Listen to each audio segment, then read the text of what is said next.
Okay, great. I just wanted to show it again. Hi, guys.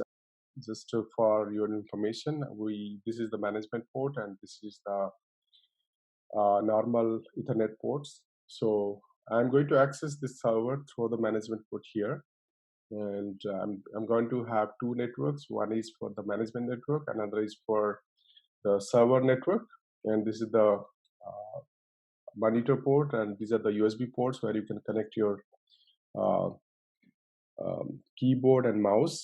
And this is the power supply, and this is having 128 gig of RAM and for a 6-core processor with 1 terabyte of SSD.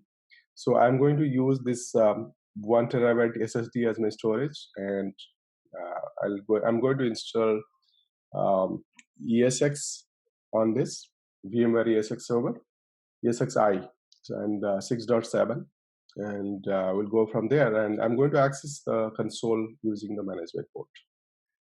Let me connect to the power supply and the network port, two networks here, and come back. Thanks.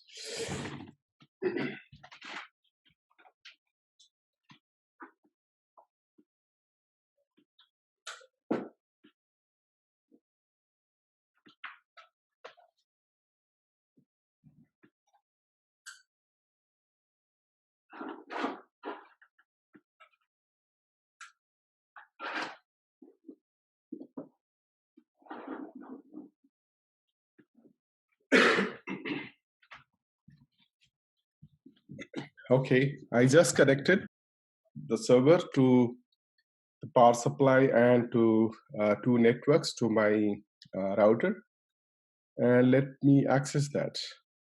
And I'm going to share my screen.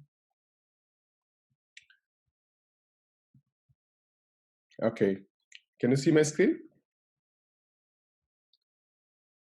I don't get any. Yes, I can. Okay, great. So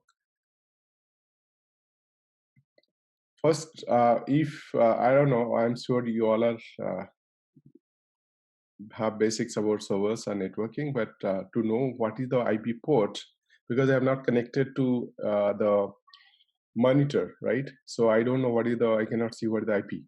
So what I have to do is I log into my router to see what is the IP first. Because it is a DHCP server, it has allocated the IP. So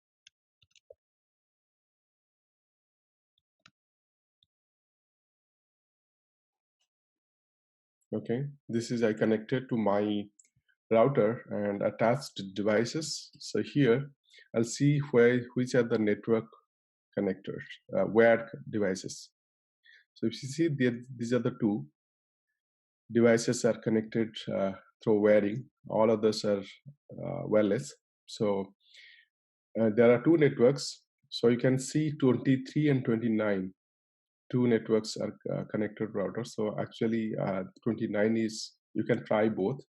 Directly put the IP on the network, the browser itself, 192.168.1.23. I'm sure it is not, but still I do so. So this is nothing coming. This is 23. So that means it is not the management port. That means the other one.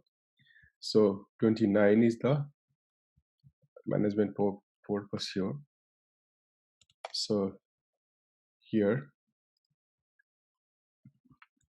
okay. You see, I got the management console for the server.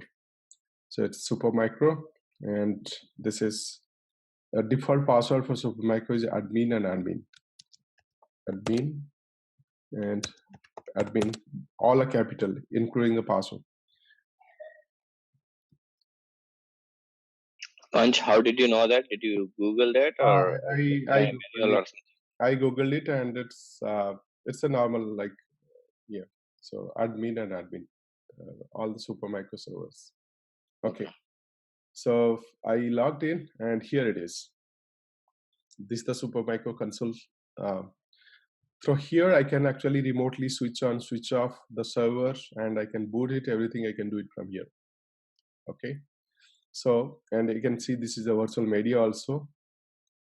through which I can insert the ISO image, and then I can boot it from the ISO, okay, and install it. So others who are all not doing server, I'm sure many are not doing, you can actually install if you want right now. If you want to do a hands-on,